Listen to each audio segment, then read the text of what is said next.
certification and business training? Learn more at www.cco.us.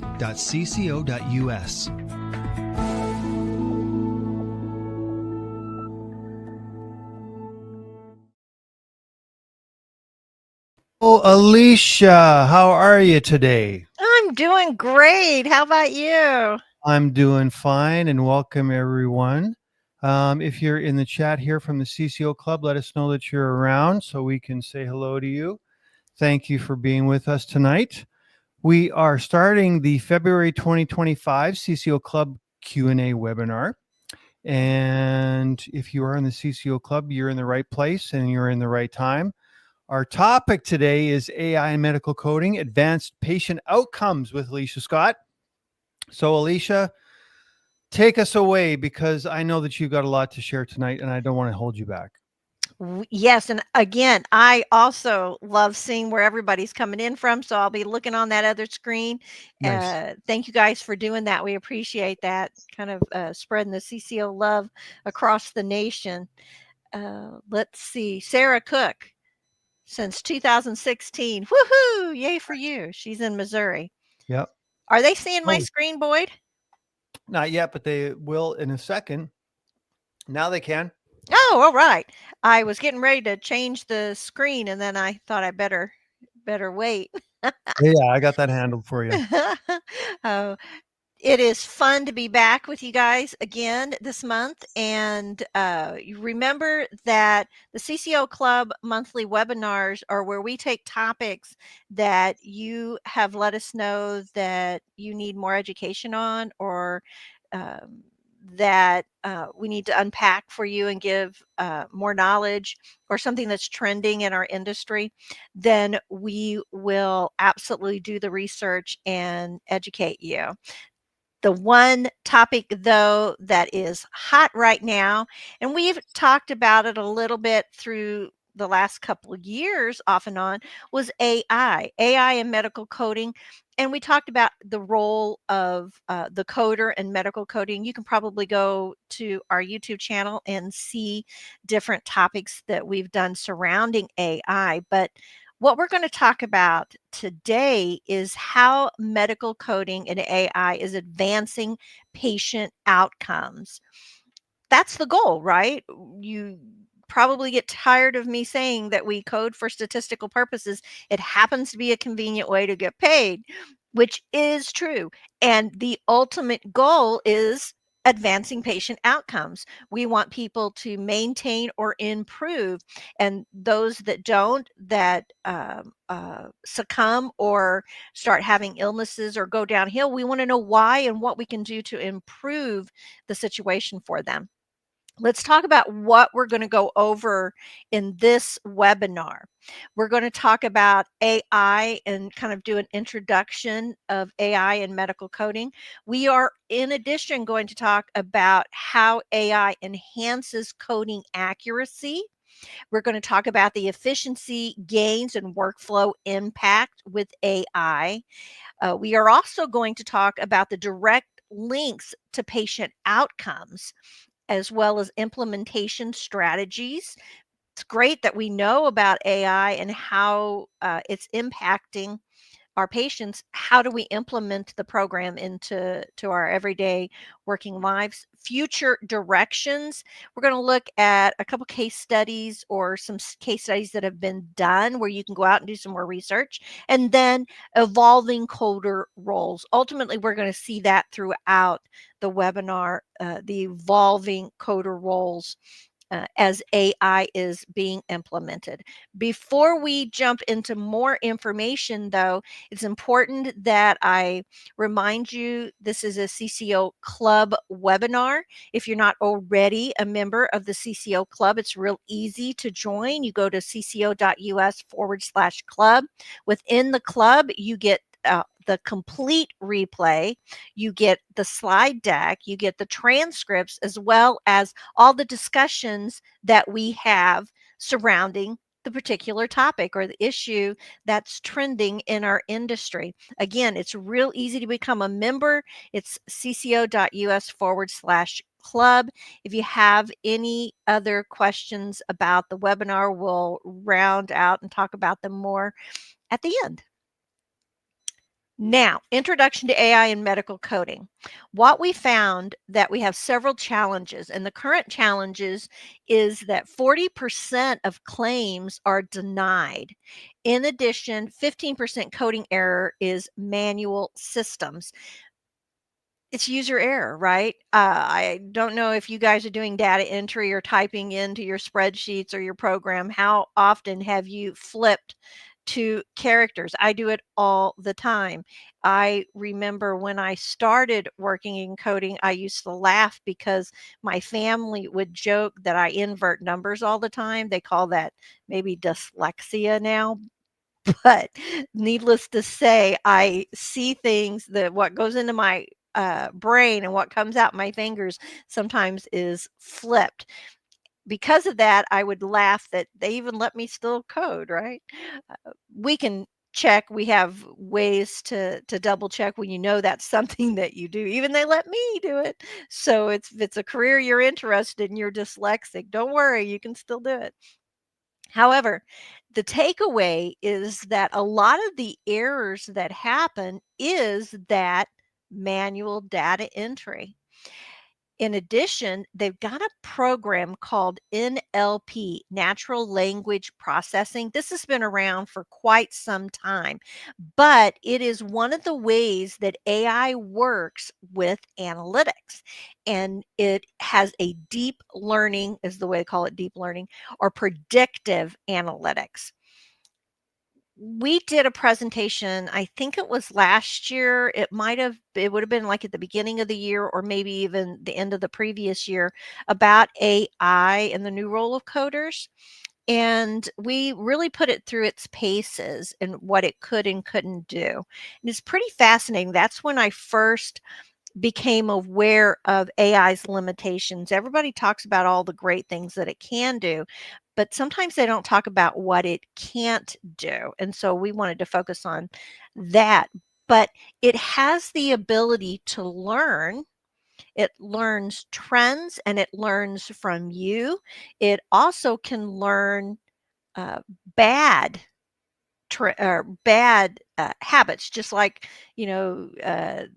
someone says you don't not is it you don't teach an old dog new tricks, or I don't want you to know before I train you so that you don't learn old habits. There's all kinds of little phrases.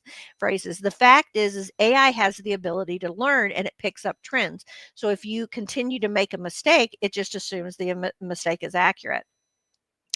The key transitions, though, is from reactive coding to predictive care coordination. That truly is the key. If you write something down, that's what I want you to have in your notebook. Right now we react, and the ability to predict care and predict what's going to happen to the patient based on trends, that's how we put in protocols and policies, right? But AI has the ability to really do a deep dive with that deep learning to identify things that we don't see as trends, and it does it faster and more accurately. Now, all NLPs extract diagnoses and procedures from clinical notes. It can see data. But what it does that is advantageous is that it maps everything precisely to the code set, and it reduces error rates by up to 40% that they found statistically. Now, this is not in the trenches coding, right? This is at a higher level. So we'll talk about that. Workflows. Again, it's very adaptable with advancing workflows. Automated coding suggests that it can cut coding time by 30%, with it prioritizing routine cases like colonoscopies, right? It's either screening or diagnostic. If it's screening, well, there's only a couple codes that you use for that, and it can just punch those out. Now, diagnostics a little bit different. It would need somebody to oversee that to make sure that that whatever the signs and symptoms were that was the causal reason for a colonoscopy to be diagnostic, that those are accurate and in the proper places. Also, real-time EHR integration really provides instant coding feedback during clinician documentation, ensuring compliance with payer rules. We see a little bit with this already in EHRs and EMRs, where it'll pop up and tell you, hey, by the way, the patient had a annual wellness visit uh, 11 months ago, not 12 months ago, or pay attention to the date of the previous annual wellness visit when you log in and the clinician is stating that they're doing an annual wellness visit. Those little prompts. There's a lot of risk adjustment prompts. There's some HCC tools that EHRs have built in that will go back 3 years to pick up diagnoses that may have been dropped to confirm that they truly are dropped and that they don't get missed in being addressed, because we all know in risk adjustment, every year on January 1st, everything gets dropped. That patient's BKA on the left mysteriously grows back. An example that was given was Mass General Brigham's AI system was deployed in 2015 and automates 60% of coding tasks and reduces physician administration burden. 15-16 is when we went electronic, and at that time, before that, coders were doing all of the coding. The clinicians were putting the information in, documentating, and then the coder would come back and read and analyze and abstract the diagnoses and procedures and put in the codes themselves. When we went electronic, now the clinicians are required to put in the codes, and they're not trained coders. They understand the disease process and the procedures, but they don't know how to translate that into the code set, which the EHR people said, oh, don't worry, because we have this great tool built in that you just have to type in the first couple words and it'll give you a prompt. Well, that ended up being more burdensome for the clinicians, because then they had to look and see how the language of the code sets were written, or they might leave off intractable versus non-intractable, or with angina or without angina, things like that, that's at the end of the description that may not show up. Little things like that prevent them getting the accurate diagnosis. And so coders would come back behind and clean up what the clinician was already using or picking, which again, then you think, well, in some ways that's good. You have two sets of eyes on it, but that's really burdensome for both. And there became a lack of communication between the clinicians and the coders. We saw a huge increase in clinician burden. And when I say clinician, I'm saying physicians, as well as nurse practitioners, PAs, etc. And so therefore that burden and burnout became a big topic, because they're having to do more work. Well, ultimately, they're saying that a lot of this stuff can be done via AI. And then again, the coders come in and audit the process. The financial impact is pretty telling. The claim denial reduction lowered denial rates by 40% through pre-submission error detection. And we use that in the billing world already. It's kind of like an internal clearinghouse.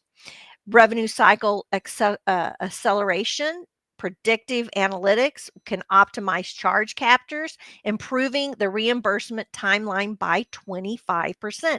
Everything is timely filing. And if we can have a program that goes in and looks for issues that would cause a denial ahead of time before it's even sent out. And then we also have a predictive analytic program working to speed the process up and have it be more accurate. It's a win-win for everybody. The example that we found was John Hopkins uses an AI to forecast claim rejection risks, enabling proactive corrections, and it was saving them $4.2 million annually. And you say, well, is this a program? Yeah, it's a program already that they've been using. That's AI. A lot of people are fearful of AI, but it's already here. It's not, we are really talking retrospectively here. We've been using AI for a very long time. They just didn't use the term AI, and now that's in our normal nomenclature. With compliance and auditing, as we take a look at explainable AI logs, the decision-making trails for audits, ensuring adherence to CMS and HIPAA standards. And, HIPAA standards, we understand how that works, and that's kind of a sideline. However, CMS has a lot of adherence that we need to comply to, as well as just overall compliance and auditing. If you're in the compliance and auditing world like I am, then one, how burdensome it is to just pull the encounters that need to be audited, how to pull out a random sampling of over 1,000, also to be able to check what is the most prevalent procedures being done, maybe looking at E&Ms and seeing, is this particular practice, is it benchmarking with other similar practices, and then pulling out a segment of, say, level threes and comparing them to um, like level fours. Why did this one get coded a 3 and this one got coded a 4? If we have all these 4s that we think should be 5s, and it can go in and it can pull that information and see if it's via an audit, see if it's an issue, or if they're are being compliant with the guidelines for leveling. And we know those recently changed. Regulatory updates can be done like that in a system. It's auto adapted to coding guidelines. Every year we have new guidelines, and it's not a burdensome process with AI to implement those new guidelines in instantaneously as soon as you flip the switch.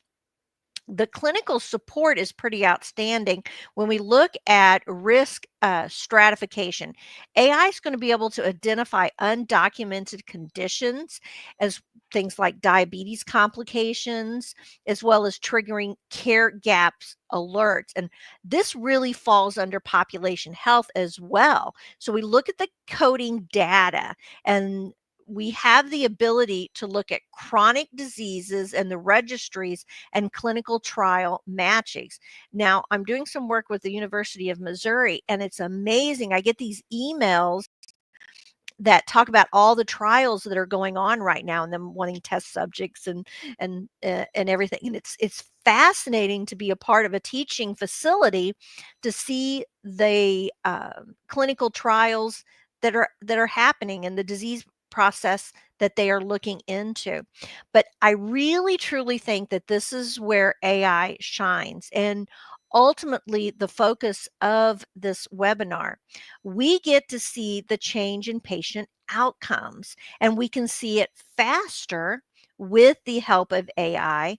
In addition, we can identify trends that um, that we may not be able to pull out quickly. We've got analysts that work on that, but analysts can't keep up with the ability, the speed at which AI can find these trends. We're going to talk a little bit about that here in just a moment. Again, what's our ultimate goal? To achieve better patient outcomes. And if we see that a particular diagnosis or diabetic complication is improving due to a specific treatment in a patient population, then that is going to allow for validation of more in-depth study. Really, we need to know how AI enhances coding accuracy. With the use of NLPs, we know that it can analyze physician notes, it can look at lab reports and other medical records. It can also look across spectrums and data and pull in those trends. How do we what we've always done is look at trends, and that's what sets policies and procedures. Simple as that.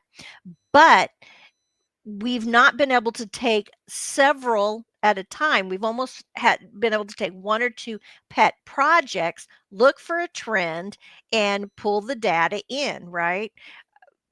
But and it involves a lot of manpower. AI kind of threw that out the window because we can tell it what we want to look for, and it can extrapolate all of that information much faster and identify those kind of red flags for, I guess, is what you could call it. Like I mentioned before, the diabetes with a specific type of complication. How did we know that there was a causal relationship between hypertension and CKD and vice versa? Because of the trends and the data that was accumulated through the years. Now we can start in having AI look at a much wider swath of data that we don't have the brain power to be able to navigate. It can fine tune and narrow paths to give us, say, 4 paths to go down to say, okay, we're going to be able to focus on the heart, the kidneys, and the lungs. Whereas before, okay, we only could focus on the kidneys, and then next year we'll focus on the heart, and the next year we'll focus on the lungs. Now it can do all 3 at the same time. It also will identify key diagnoses and procedures and billable items. It understands the context and nuances in medical terminology. One of the gaps, though, we did find in research in our previous webinar about AI is that it really can't identify the concept of modifiers. It didn't do well with that. Maybe that'll improve, but it just goes to show that we are not out of the process. We have oversight. We have to feed the information to AI to be able to get the outcome from AI that we're hoping for. The example is that NLPs can differentiate between confirmed diagnoses and rule out conditions, ensuring only actual diagnoses are coded. But think about this. Who's going to tell the NLP what information to use and why? It's going to be us. We have to put in the information. If that's like walking into the library and the librarian and you telling the librarian, I want a book on history. And she says, okay, the history aisle is, aisle 5. Oh, well, I want a book on American history. Okay, that's, go down aisle 5 and it's all top row is American history. And then you say, oh, well, I want the information for American history, but I want it during the Civil War period. Okay, well, that's the first half, the first column, blah, blah, blah. So we feed the information to the program, and then the program, after we've set the parameters, goes in and looks and has the ability to look at every book on that top shelf for that time period in kind of a blink of an eye. Whereas it would have taken us, a year to go through all of those books and get the information that we wanted about history of the Civil War, so on and so forth. So again, we play an integral part in the use of AI. The main thing that I've been able to determine just in my novice ability in research is that AI is brilliant at patterns.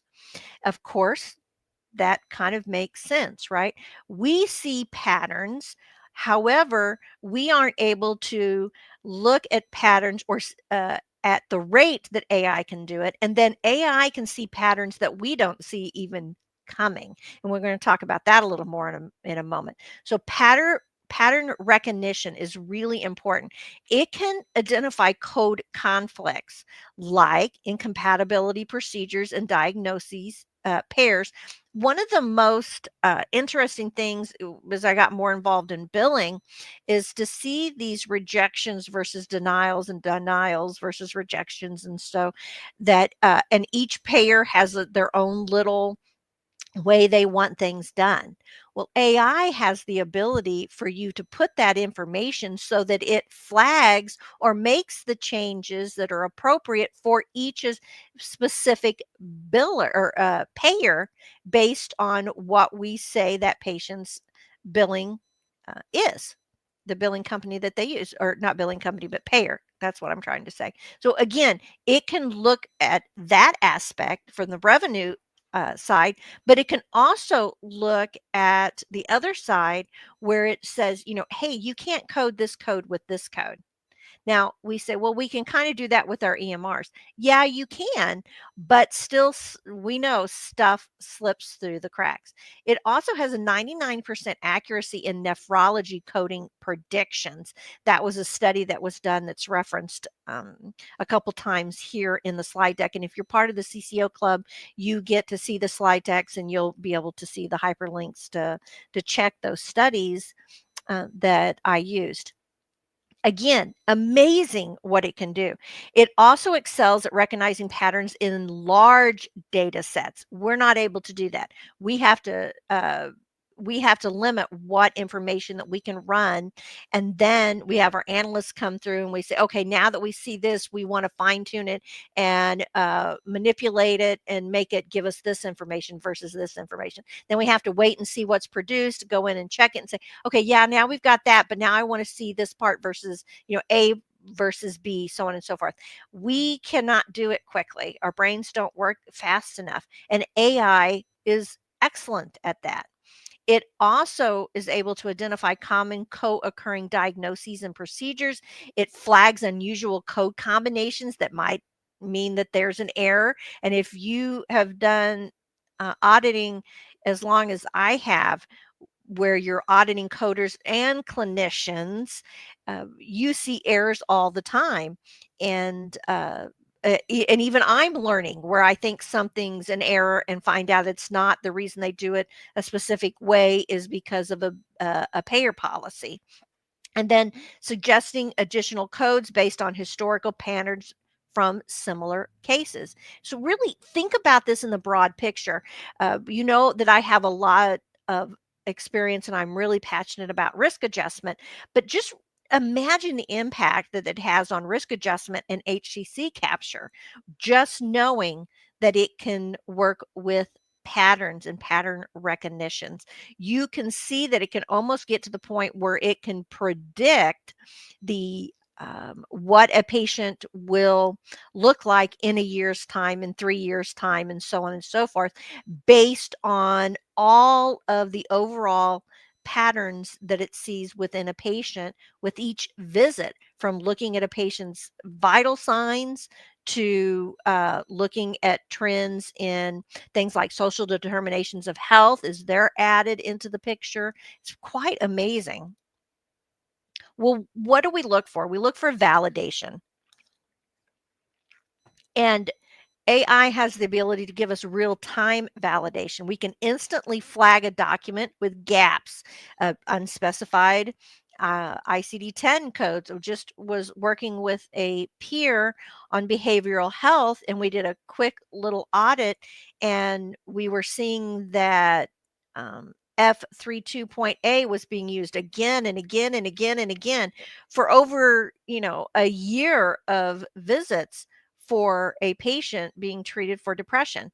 Well, that's really not appropriate. That is a negative trend and should have been flagged at some point, but it wasn't. But AI would be able to flag that and say, hey, after the first couple visits, don't you think you should have more specificity on what type of depression this patient has, as well as are we in remission?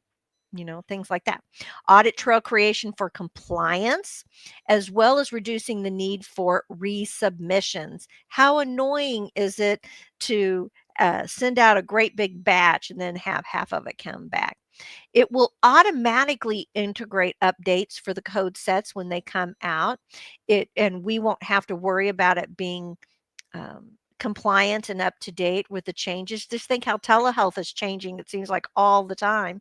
We can get feedback loops where human coders validate the AI suggestions or say, no, that good suggestion, but it's not really applicable here. Consider, XYZ instead. The models refine themselves. It learns. It also is leading to steadily improving accuracy over time. The process enhances coding quality and consistency, making really AI assisted coding increasingly reliable and efficient. And that's actually what it is. It is an assistant. It is not going to take our job. It is going to assist us in being faster, more accurate, and allow us to capture trends. Efficiency gains and workflow impacts are pretty telling. So again, if you're in the CCO Club, you'll be able to go out and look at these links that I provided where these studies came from. Automated code suggestions with 30% faster coding in hospital networks and handling routine cases like normal chest x-rays. If they're normal, they're pretty easy to code, right? So those could be done very rapidly and have a quicker turnaround. Workflow orchestration, prioritizing complex cases for human review versus 3 times productivity boost in HCC coding. Like I said on the previous slide, isn't this a game changer? And it's already being integrated and used, but the possibilities for the future, seeing what it can do now and what it can do in a short amount of time in the future is amazing. It is also playing a part in financial outcomes. 20% of accuracy improvement, 15% reimbursement increase, and 40% reduction in claim denials. I mean, that's that's a that's a lot of revenue. And those of you who have been in the industry for a while, that's a game changer. If you see 5%, that's great, right? But to see 40% in reduction claim denials when it's being implemented, that feels really good. So direct link to patient outcomes. Again, that's what we're really wanting to be able to see that AI can do. It's not just making our coding and billing and documentation, CDI, and all of the HIM areas work together more smoothly, make us more compliant and quicker and more accurate. But ultimately, the goal is better patient outcomes. So it is going to give us care gap identifications. If AI-driven HCC risk detection has a 95% accuracy. Now, I've used HCC tools built into Epic before, and they're brilliant. Like I said, it would go back 3 years and bring up diagnoses that if it's an HCC, it usually doesn't go away. And wonder why it wasn't captured. You can say, okay, it's been 2 years since this was captured. It's been 1 year since this was captured. And with dates so that it flags the clinicians to address that when the patient comes in, say, for annual wellness visits. Also, proactive condition management. What about undiagnosed diabetes? How long is a person pre-diabetic before they actually trip into diabetes and it isn't captured? Documentation quality. We get real time feedback to our clinicians and structured data for care coordination. Care coordination, anybody that has had to try to clean up a problem list knows how frustrating it can be for care coordination. And I like to say that our primary care providers are the keepers of the problem list.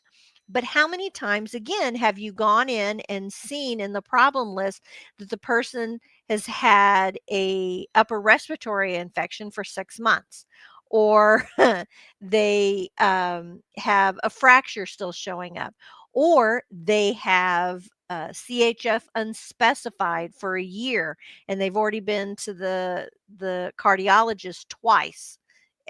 Those things just make my skin crawl. Already mentioned the F32.A unspecified depression, and a person having that for a year is a real red flag, and usually that means the problem list hasn't been cleaned up, so everybody else that's grabbing it just grabs that code because clinicians aren't trained to look at the code. They're just wanting to put their documentation in. Population health, if AI curated registries for chronic disease management was created, or clinical trial matching via coded data.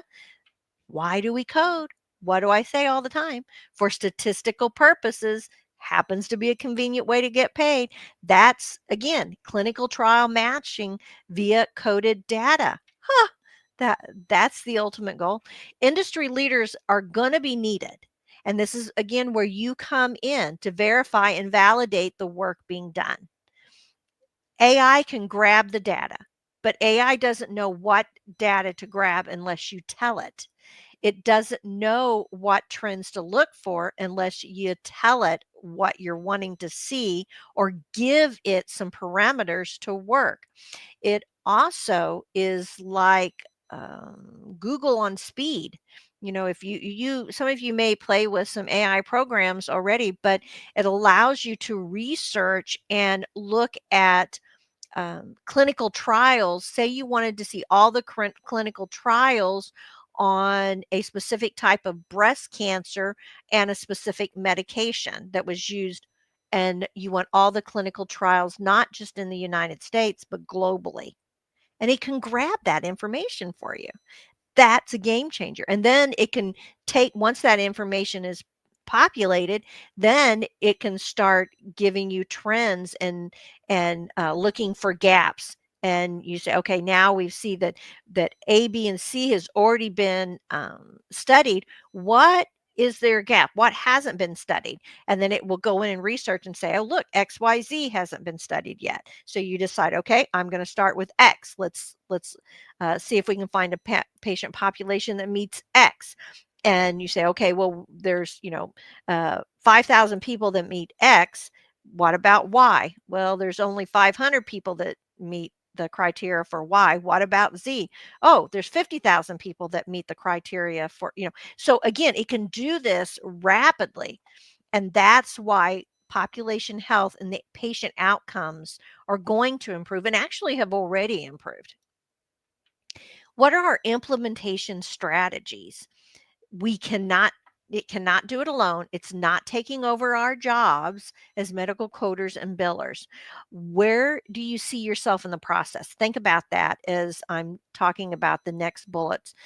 If we have system selection, if we have our NLP's performance metrics, and there's different ones, the World Health Organization, and those are again, global compliance. What about interoperability with EHRs and PM systems?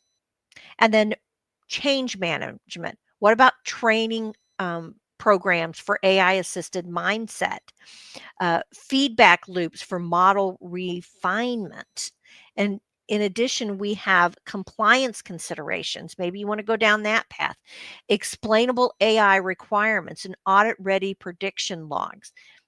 It's only as smart as you tell it to be, or the information that you give it access to. What area, when you look at these, do you think trips your trigger? What path do you think might be one that you would want to be more involved in the future based on what you've done now or what you think you'd be interested in the future? Very, very important, I think. The future direction, though, it's really predictive coding for emerging diseases. Look what happened with COVID. That was a learning experience on a lot of levels.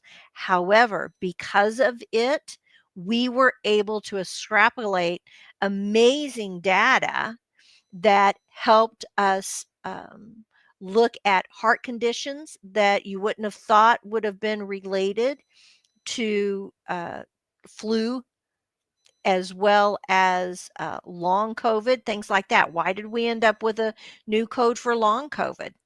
Because the data showed us that there were signs and symptoms that required us to be able to track that. AI augmented CDI, clinical documentation integrity. I'm very involved in that right now, and it's pretty amazing what it can do. But that boils down to it's only as smart as the information that you feed it, as well as training the clinicians and training the coders to recognize gaps in the CDI. Federated learning across health systems. So we need to be able to work both on a local level, state level, federal level, and globally. Let's shift to complex cases. Coders now focus on ambiguous records, but AI can do the easy lifting on all of that so that we're able, with our expertise, to dig into rare diseases and let AI handle some of the routine tasks. We can also upskill. 72% of coders now train in AI oversight, auditing AI outputs, and refining the NLPs. NLP is an amazing thing, but as I keep saying, it almost sounds like I'm on repeat. It's only as smart as the information that you add to it, that you give it. So let it be you uh, as the one that gives it the information or decides what information and what path it needs to go in. So again, 72% are already involved in this, and you're probably more involved already than you even realize. Some of the case studies that have happened already. Mass General Brigham did an 8-year AI coding implementation. That was an amazing article to read.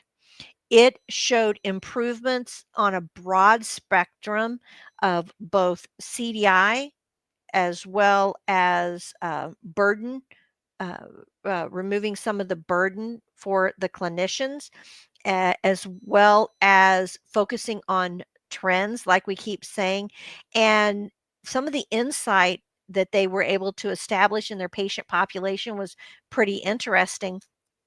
But the real thing for Brigham was how much money that they saved, and that article will tell you more about it.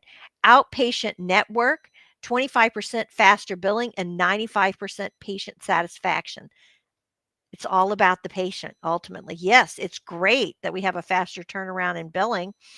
We have timely filing and all kinds of hiccups that happen with billing. But what do we really want? We want a more satisfaction to our patient population, both them being satisfied because they're healthier, that they're getting the information they need to know about their disease process, and they're being able to work with multiple specialties and that networking involved. Before, back in the day, it was very tiresome to get records from one facility to another facility, let alone one out of state. I remember working in medical records, and they had outsourced, and there was not an employee of the hospital, but this other company that had her own desk and her own wall that she worked on and all of her equipment and everything. And her job full time was release of medical records requests. So she got the requests came in, and that's all she did was she went, pulled the file by hand, copied the information that was requested, and faxed it to the appropriate entity. And that was incredible time consuming. I'm so glad I didn't have that job, but I got to see her work, and I thought, wow, there's got to be a better way to do this. And you know what? There is. Then we went electronic, and now we can send records very easily, but there's still more improvement. How frustrating is it for you to go to the cardiologist and they ask a question about something you saw with the endocrinologist, and you say, I don't know what he said, I can't remember, and then they can't communicate with each other. Now they can pretty effectively if they're in network, but even if they're not in network, there's been improvement, and that's patient satisfaction. RCM transformation, 4.2 million annual savings via autonomous coding. Wow. You know, if if AI can pick up that little stuff that's redundant, and well, it's not really redundant, it's just repetitive, then and get it out faster, and then we can pay and use the skill set of a coder to work on the more intricate and higher level cases that need a set of eyeballs versus automation, so be it. And so again, that's pretty telling. 4.2 million in annual savings for this particular study. That's pretty exciting. And again, if you're in the CCO Club, you can look at those articles and those links. Continuing with the case study, here's an example. With personalized treatment for patients based on and including genetic, clinical, and lifestyle information in turn, which allows physicians to recommend more effective treatments tailored to the individual patient. If we have Mr. Jones, he has no family history of prostate cancer because he has no family history because he was adopted, but has an increasing PSA level from one test to the next. Now, he has no other signs and symptoms, but policy would be the best policy would be to go ahead and do a biopsy. So the biopsy is completed and it reveals a very low degree of cancer cells. So what do? The patient has cancer cells. He has prostate cancer, but it's very low. And, in the past, they would just go in and recommend we take your prostate. Well, that's problematic on a lot of levels. Also, um, you know, second opinions may say the policies from one facility to another may have changed. And if you've been in the health system as a patient for any amount of time, you know that they change policies, based on trends and stuff, where they say, well, your level has to be this for me to be able to diagnose you with a specific diagnosis, or you have to have these three markers to qualify to be part of this medication, so on and so forth. So the question would be, should Mr. Jones undergo surgery and chemoradiation therapy for prostate cancer? Well, maybe, maybe not. And you could have 5 different clinicians looking at his record and information and come out with 5 different opinions.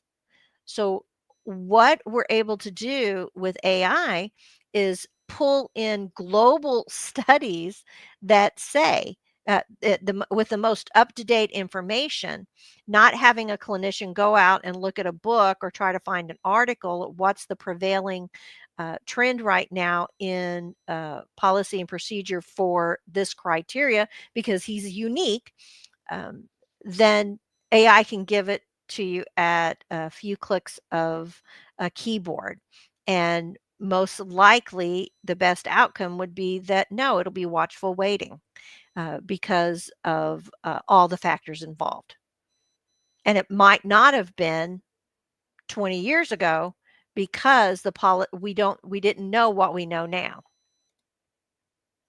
What about faster times to treatment? In one case, the implementation of AI in pathology report analysis decreased the time from diagnosis to first treatment by 6 days for cancer patients. Now, that you think, well, what's 6 days? 6 days is huge when you're dealing with cancer.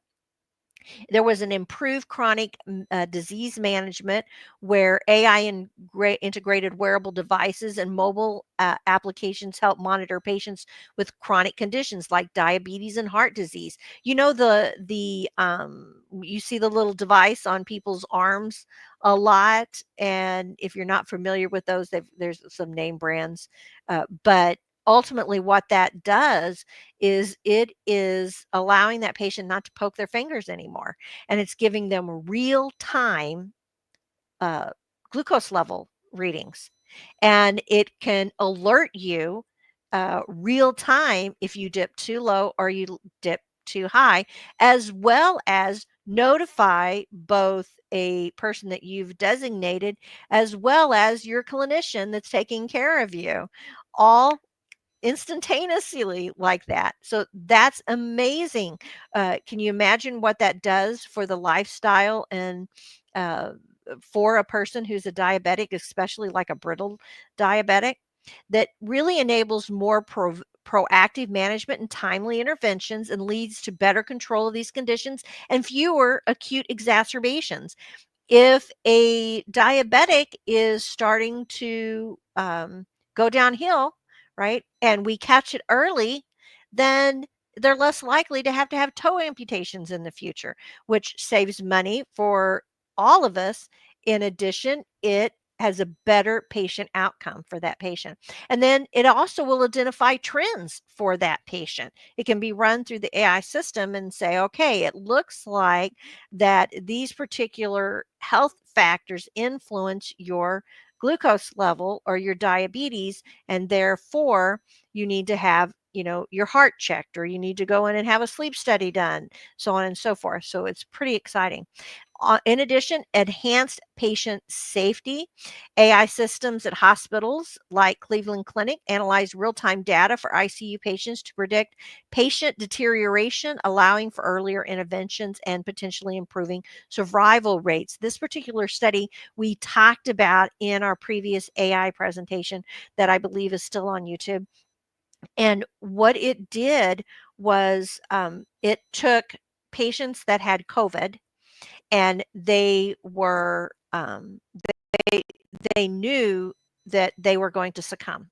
So they did a study to see if they could identify who would, in what order it would happen. Now you think, well, that seems kind of gory, but you have to understand this was a study to try to improve and find out what the triggering factors and the signs and symptoms were, to better understand the disease process itself. And after all, we were dealing with a pandemic. And what was really fascinating is all the protocols that were in place that the clinicians were looking at and they were predicting, and then the AI program was got the same data and what it was predicting, and they can't, at this one point they were saying, no, it's going to be like patient A because of XYZ, and AI kept saying, no, it's going to be patient D, it's going to be patient D, it's going to, they were like, no, it's not going to be patient D, and it was patient D. And so then when they went back and looked, they realized what was happening was a subtle decrease, repetitive decrease in the patient's vital signs that was so slow, and that it didn't red flag anything, and it didn't, was still within protocols and stuff, but it saw that trend of that downward spiral in something that was overlooked, and sure enough, it predicted correctly. And so that was a game changer in educational for everybody. It truly amazing, and really puts into perspective what it has it doesn't have that emotional or baggage, I guess you could say, not emotional baggage, but knowledge baggage that says, okay, well, but the protocol says this. We know this is, no, it saw the trend. It didn't have tunnel vision, I guess you could say. Evolving coder roles.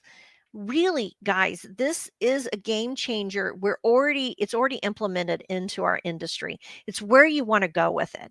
And to make yourself more adaptable and and I'm trying to think of the right words, but to make it to where you are going to be sought after, then you need to increase your skill set in a few unique ways. We're going to need more people for data entry of AI supervision and that upskilling of opportunities in AI governance. What have I said multiple times during this webinar? It's only as smart as the information that it's given. So who's going to decide the information that is given? It's going to be the ones that are experts at coding, like us. The takeaway for coders, though, is that AI handles syntax or code rules. Humans handle semantics and clinical context because AI has no emotion. Which again, with that particular case scenario, probably played a big part in meaning that it was able to see things that we weren't. However, on the flip side, it also is inhuman. So it cannot take into consideration things that we would see. Every AI interaction trains better models and document feedback systemically. So uh, it can learn bad habits. It can also fill in gaps when gaps don't need to be filled. It can also it needs oversight to see that information that was inputted that was used as input was wrong. So we need to be able to adjust that. Uh, Patient outcomes improve when coding data powers predictive analytics. That's the ultimate goal again from the beginning. Real briefly, though, before we wrap up, I wanted to remind you that we do have our new QPen course out. This is a course that we launched in regards to the G0023 code that came for principal illness navigation. You do need to show that you're trained to be able to provide that service. And so we created a course. It's a lot of fun to go through and it doesn't take much time, but then you can add that QPen credential to your alphabet soup. If you'd like more information, go to cco.us/QPen hyphen course. Some other news to let you know what we've got coming up. We have our intern program open again. You can go to cco.us and look for contacts, and then it'll give you the information I'll have to apply for the intern program. There is a test, and you do have to be credentialed. Monthly webinars last Thursday of the month. Just like this one at 8, we get CEUs, handouts, follow-up questions for the CCO members only. Of course, anybody can attend, and all can view the live stream like you're viewing tonight. Next month, we have a topic of telehealth documentation, coding, and billing. So again, things keep tweaking and being changed with telehealth. So we're going to break down not just the codes that are involved in telehealth, but some of the billing rules as well as what's proper documentation to make sure that we're compliant on a CDI level. We're going to dig into that as well and talk about auto text and templates that need to be blatant to make sure that the correct code can be captured. We have their new Find a Code sponsored webinar series. It's a new ICD 11 series, the second Thursday of the month. So the next one's March 13th. And the next topic is Battling Bugs and Parasites, Chapter 1. And that code range for ICD 11 is 1A00 through 1HOZ. Now you're already a little bit smarter in ICD 11 because you know a code range. That's it, guys. And if you've got a topic that you feel needs to be addressed, that you would like more information on, and that would be helpful to you and your pillars and your colleagues, let us know. Go to cco.us/topic-request and give us a description and maybe some examples or some insights, and we'll do the research and do the education for you. And that's it. Thanks for learning with us, guys. It's fun to be a coder. Don't forget, if you're not a member of the CCO Club, it's really easy to join, cco.us/club.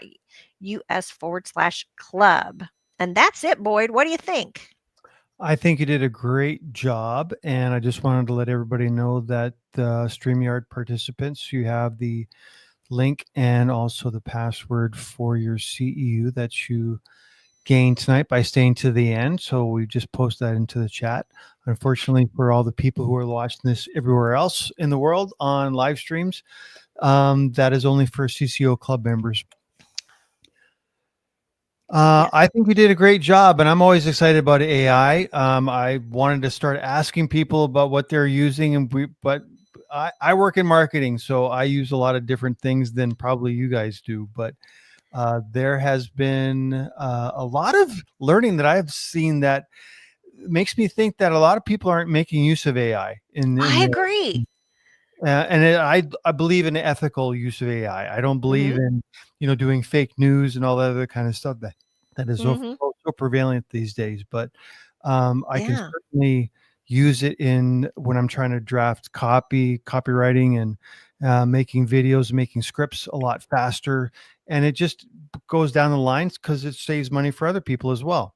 I agree. Yeah, and everybody. I think it touches every industry. It doesn't matter where you are working or what you're involved in. AI is probably already being implemented in some way. We just probably don't call it AI, and it allows us to be faster and more accurate. It still takes oversight. I use it every day researching stuff, and I would say it's pretty accurate about 75 to 80% of the time.